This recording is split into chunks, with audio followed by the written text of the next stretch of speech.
Hello there and welcome back to the bar, where I'm continuing this sort of mini series on IR35 and what I'm seeing day to day with our clients, of which there are many, so medium-sized and larger businesses, etc. What I want to talk today is about essentially what we're doing. One of the things that we're doing in order to try and comply with the IR35 scenario and offer what we think is a compelling service.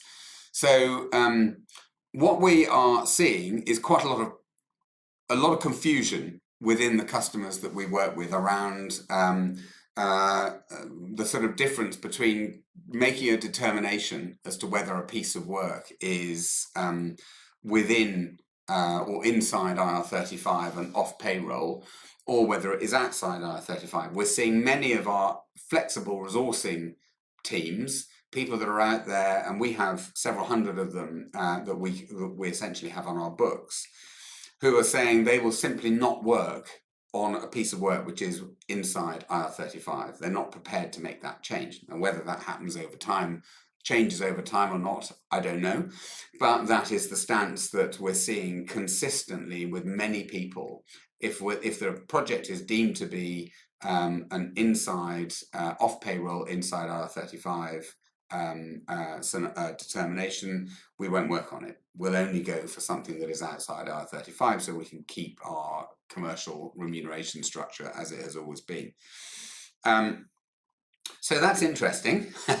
One of the things that we've done is, in order to combat this, is so we have a combination of people that work for us as associates. We've known them for years. They enjoy a flexible working life, etc.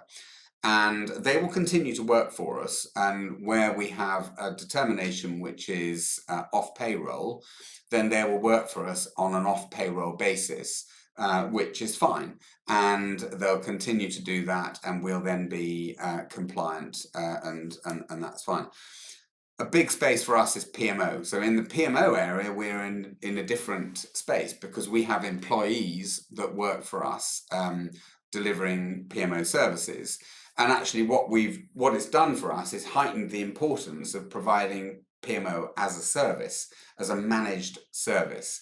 And and as opposed to providing two people as two resources at a day rate, actually providing a full proper service with activities that keep the heartbeat of the portfolio going through our service, and also activities that optimize, change, improve the way that we do things within the PMO or the portfolio.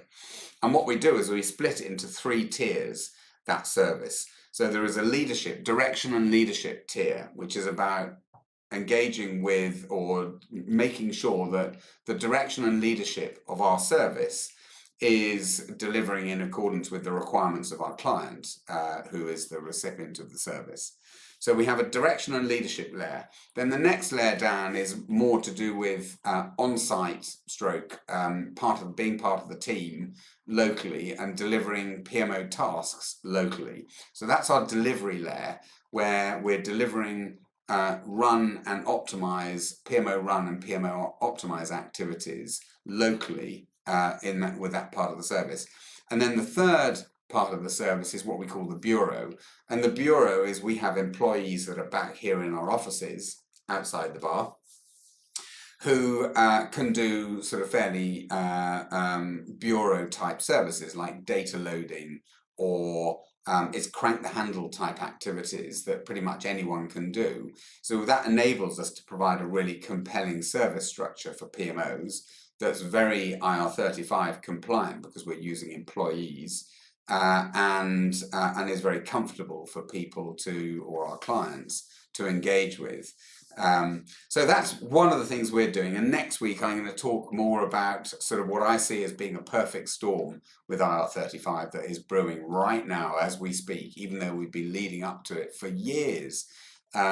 So I will cover that off next week. Join me then.